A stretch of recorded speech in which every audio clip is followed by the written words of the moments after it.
Welcome, everybody. Thank you for joining us today as we talk about reanalyzing payer contracts in today's healthcare landscape. My name is Scott Everett. I'm the Vice President of Healthcare Solutions with Practical Data Solutions. I'm joined today by one of our Senior Account Executives, Nick Rodriguez. Welcome, Nick. Hey, thanks, Scott, and thank you to everyone who attended today. For those of you who are not familiar with Practical Data Solutions, for over 20 years we've been working with clients and to provide state-of-the-art visual and actionable analytics so they can make informed business decisions.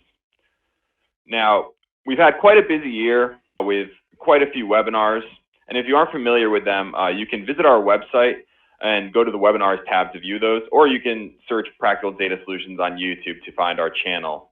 Now, I'm not going to go through all of these, but I did want to take a moment to highlight January's webinar, Medicare 2021 Impact, Ensuring Revenue Integrity, and April's webinar, Making RVUs Meaningful in 2021. These webinars relate to the changes that CMS brought forward, as well as, talk about how, COVID has changed how we deliver care and treat patients, both of which have had an impact on today's topic, which is analyzing payer contracts. So without further ado, Scott, let's dig in.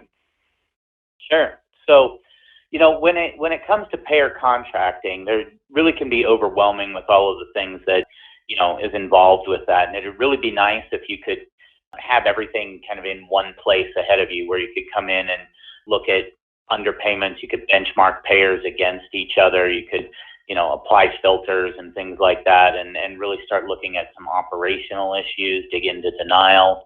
All of these things really are involved with that. And so the key really is having some good analytical tools available to you, but also knowing what you want to look at. So what we're going to focus on today are those two things and how that can really help you in your contract negotiations and analysis.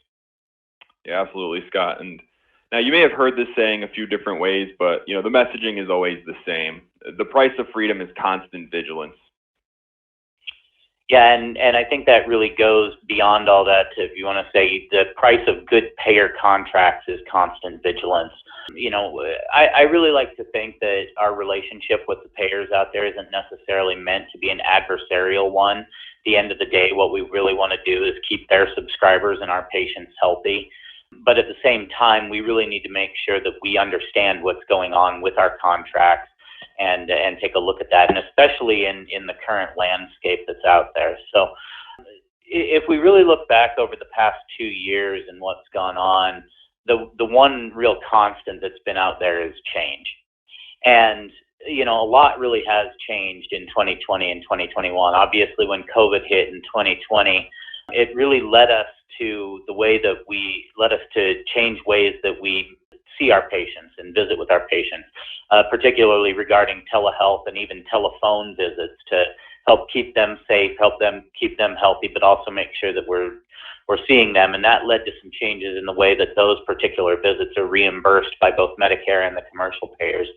In 2021, obviously, there were the big CMS changes to the RVU tables, which increased work RVUs for the highest volume codes that are billed, which are the outpatient E&M codes. And that really kind of threw everything for a loop with the way that they changed those codes, changed conversion factors, increased the way that they calculate practice expense RVUs.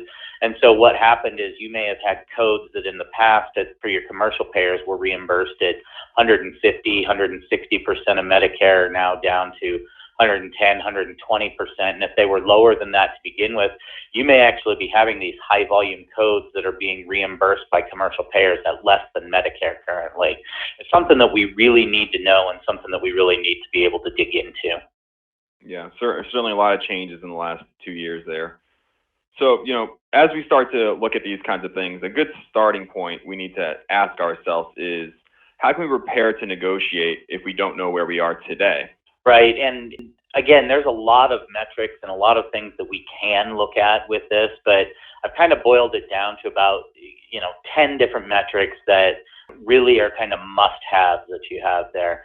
And they can be broken down even into a couple of different ways. Obviously, you want to make sure that you're understanding how your fee schedules work. Are these good contracts to begin with?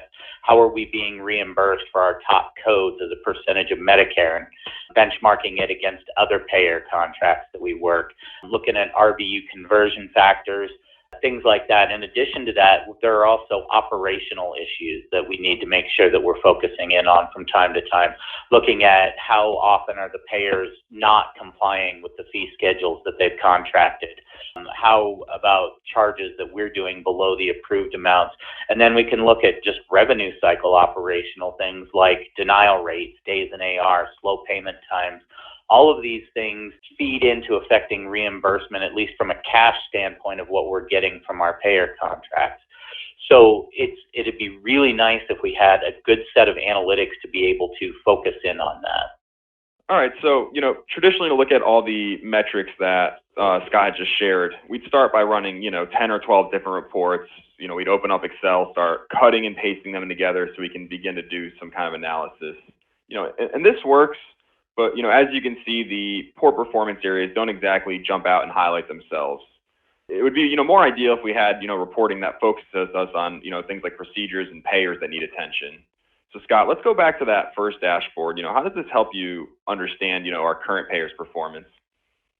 So I think if you're really talking about what makes visualizations effective and what makes dashboards effective are the ability to get in and very quickly digest what's going on. When I look at a dashboard like this, I can see immediately right away some spikes and some dips that really attract my attention. So for example, in that first chart that's up in the upper left-hand corner, we're looking at underpayments or places where payers are not complying with the contracted fee schedule. And I can see right away I've got some issues with Blue Shield and Humana.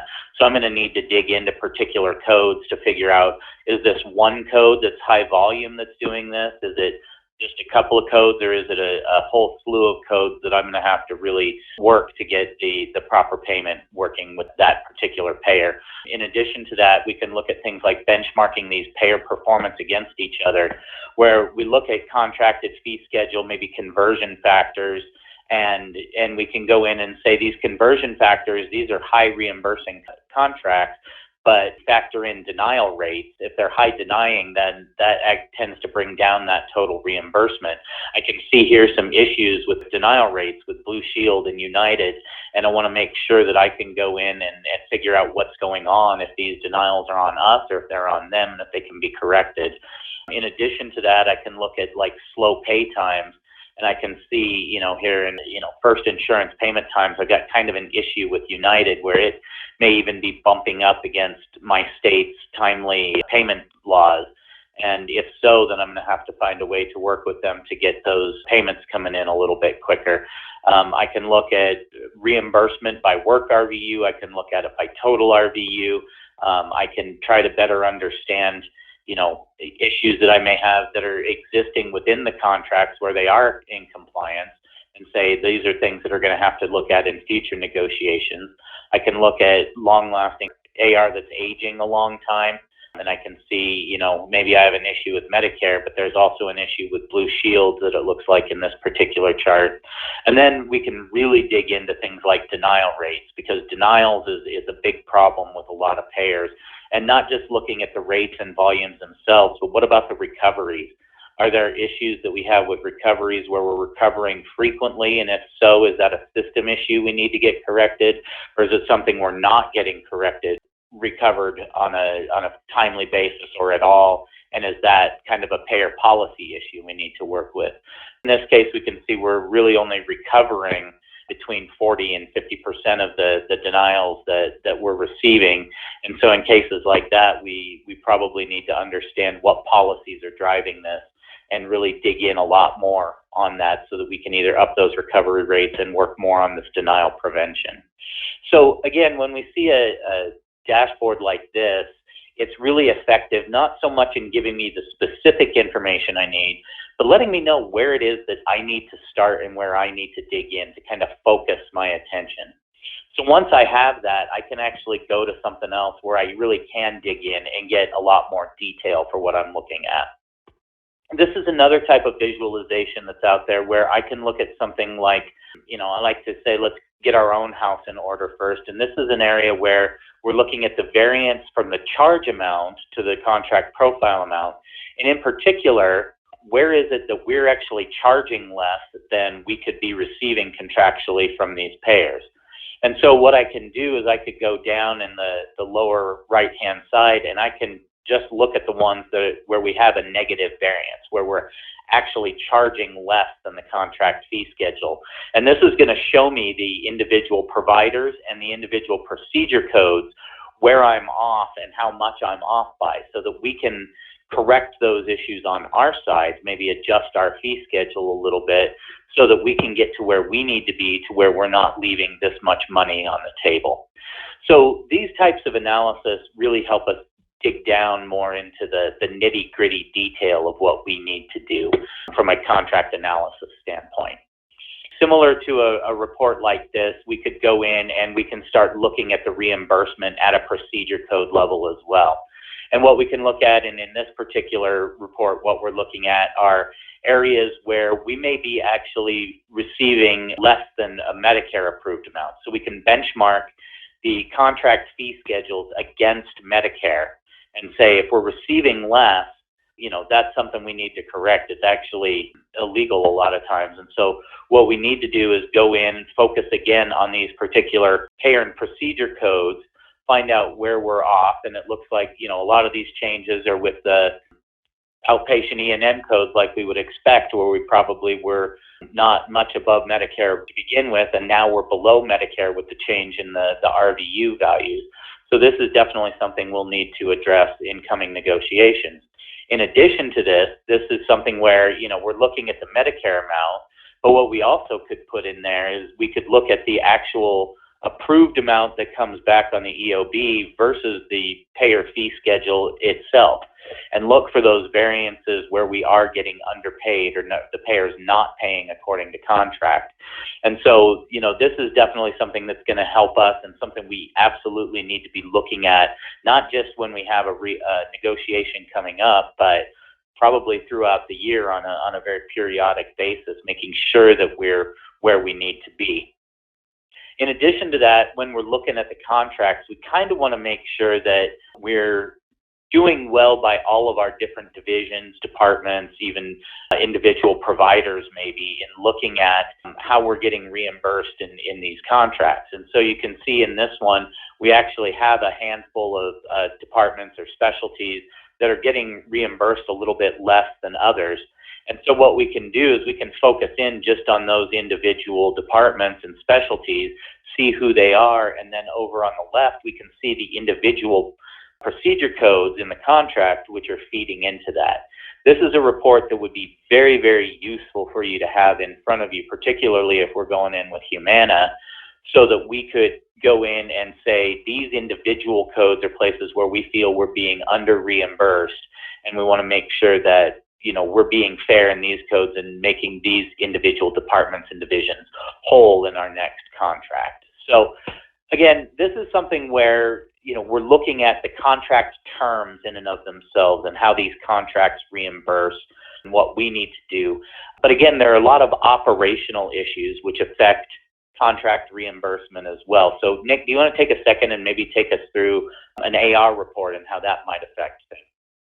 So, what we're looking at is accounts receivable here. And, when looking at AR, there's really two important things we want to focus in on. First is trending days in AR by payer. You can see here in the bottom of the graph, slice and dice and drill into detail for better understanding with those kinds of things. The second thing we'll want to focus in on is balances that are greater than 90 days. By simply filtering on all the AR greater than 4 months, we can see the different payers and their balances for further analysis. Yeah, so this is something that really is important when we look at the timeliness to payment that we're getting. And here, when we're looking at that AR that's been aging for a long time, if it's still sitting in a commercial bucket, a lot of that could be fed in by denials. And so we really like to dig into denials quite a bit here and really try to understand what's going on with denials. If you look at a visualization like we have here, if I'm really trying to get in and look at payer operational issues, one of the first things I want to be able to look at are the denial types that really are attributable to the payer. Not all of those denial types are the payer's fault. Some of them, like registration denials, are on us. Those are things that we need to correct in our own house. But a lot of times the payer issues are things like medical necessity denials or non-covered services, maybe even some bundling policies that are outside of the norm. And so I really want to look at those, and I want to understand where we're recovering, where we're not recovering. I want to see the highest volumes, and I want to see which individual payers are really leading into these denial rates that are out there. In addition to that, I want to look not just at what's happened with the denials. I kind of want to analyze the risk moving forward as well.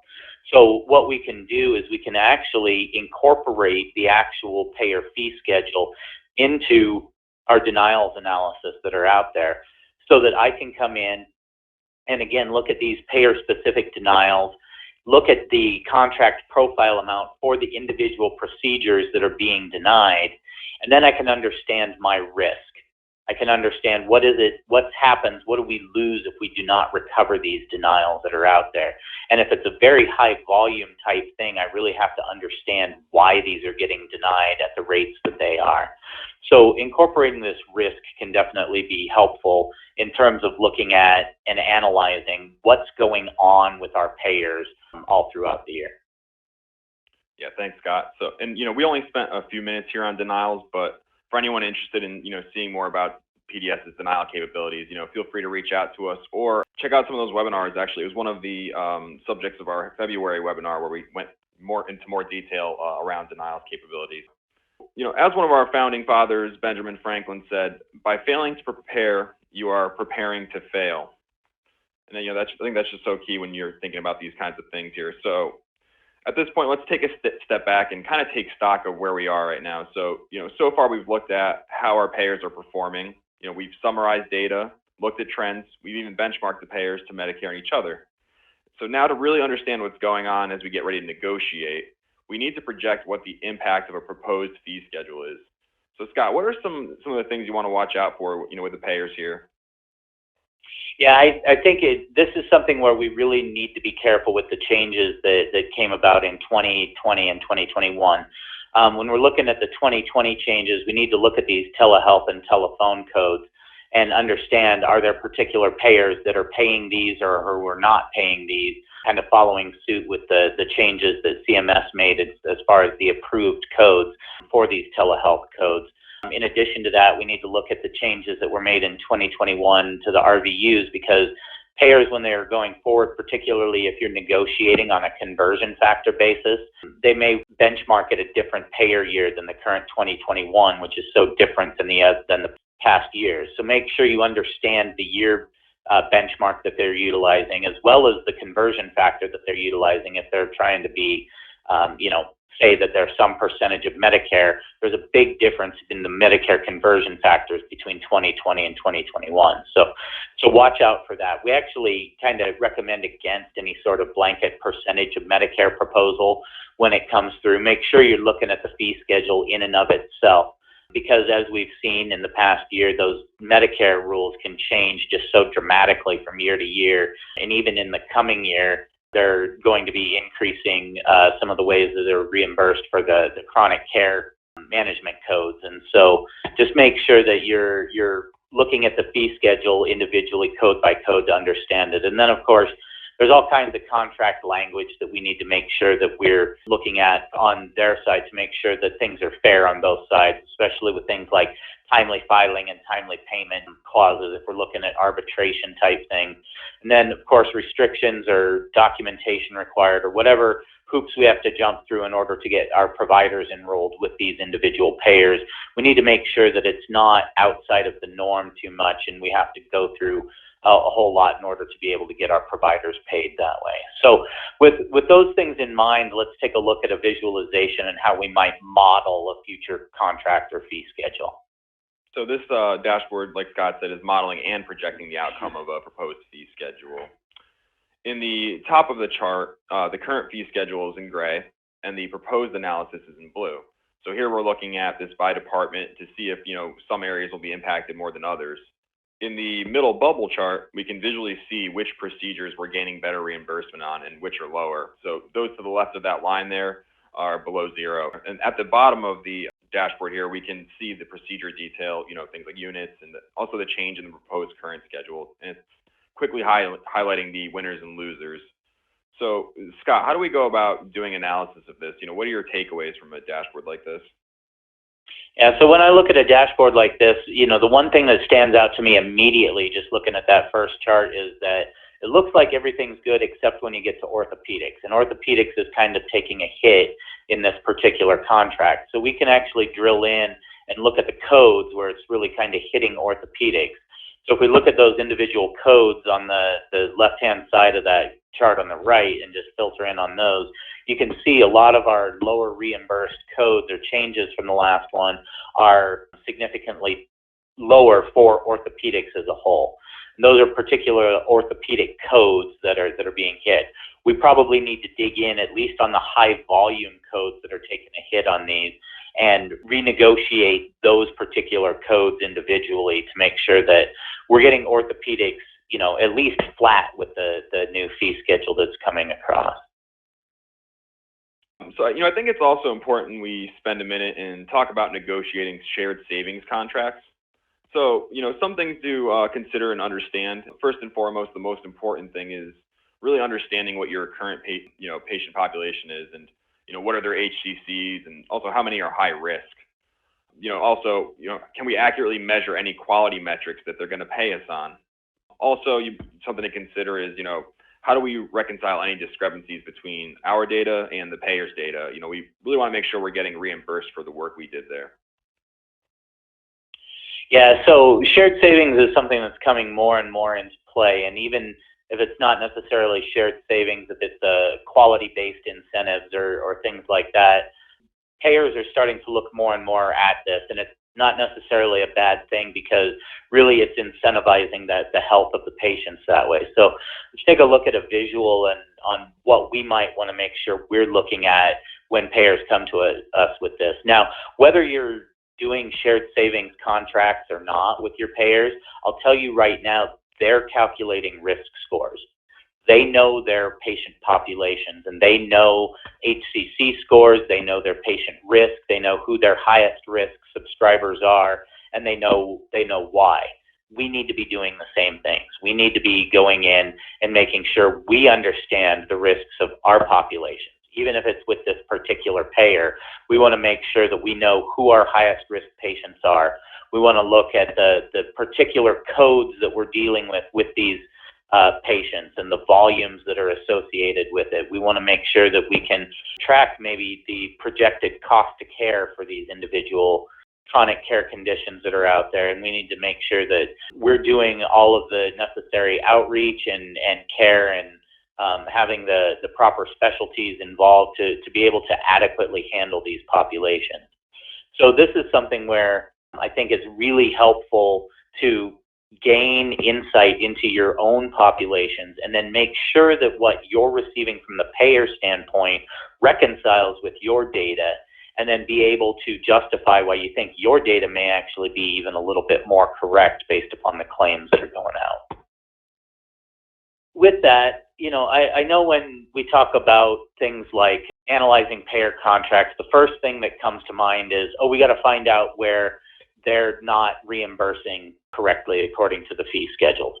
We want to make sure that we're getting these accurate and timely payments, and a lot of times when you go in and you start doing that, you right away make big discoveries of big amounts of underpayments that are out there, and you're able to go in and do some resubmissions and work with your payers, and you come back with some settlements and some big settlement checks, which are real nice to present at a board meeting. But I'll tell you right now, what will help you a lot more is making sure you're doing it on an ongoing basis and make sure that it's fair, especially immediately as the new fee schedule is implemented.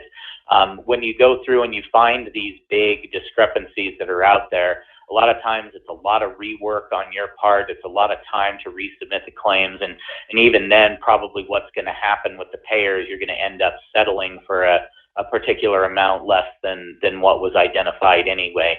So if you want to get 100% of what you're legally entitled to collect based upon the contract, make sure you're doing this as you go along. Make sure that you're doing this early, and make sure that you're doing it often, because again, go back to Benjamin Franklin, in this case, an ounce of prevention is definitely worth that pound of cure. So yeah, it seems like we're big fans of Ben Franklin quotes here.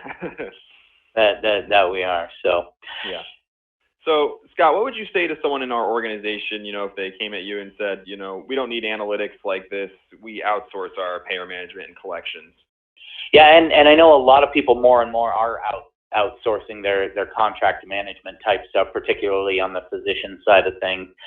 When you see that, what I would say is, I think that the same level of scrutiny, same level of vigilance that you apply to a payer contract should be applied to a vendor contract. A lot of times these vendors actually do a really great job for you. And, even if you're going in and looking at these things, really a lot of times what it can be done is used to justify continued business with them. But I think you need to make sure that whether you're outsourcing or whether you're doing it internally, you're getting paid what you expected to be paid. You're being paid in ways that you expect to be paid, and that your reimbursement is fair, it meets market value, and that it's accurate based upon what you've signed. Yeah, a lot of good points there, Scott. So, let's share some key takeaways from today. Scott had mentioned earlier, contract governance requires constant attention. We also talked about the importance of benchmarks to understand payer performance. We've also demonstrated how important it is to have a good set of tools so you can, analyze and model data so you can find opportunities for improvement. They really should be jumping out at you when you're doing this kind of analysis. Yeah, and I think, again, like I just said a minute ago, make sure that you're verifying this payment accuracy. And don't just look at the accuracy from the standpoint of what was approved versus the contract, but dig into what's getting denied as well, and make sure that those denials are legitimate, and if there are ways to start working on ways to prevent those, because that's a huge thing that affects your reimbursement as a whole. We want to make sure that on our side, we're doing everything that we can to submit clean claims. We want to make sure our workflow processes are working well and that they're tight, and that when we have these denials that come through, we're able to work with our payers on that.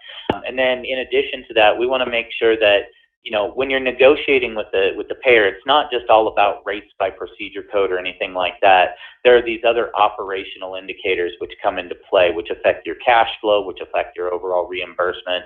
Those are on the table in a negotiation as well. So don't forget those, and make sure that you utilize appropriate benchmarking for those, and just make sure that you're prepared going into that you know what you need to know, that you have a good set of metrics and information, that you're having the same information in front of you that the payers have in front of them, so that you're not caught off guard, so that you're able to negotiate in good faith, and that you're able to really make the relationship with the payers positive is the way that they should be. So thanks again, everyone. Have a wonderful day and stay safe. Appreciate you attending today. Thanks, everybody.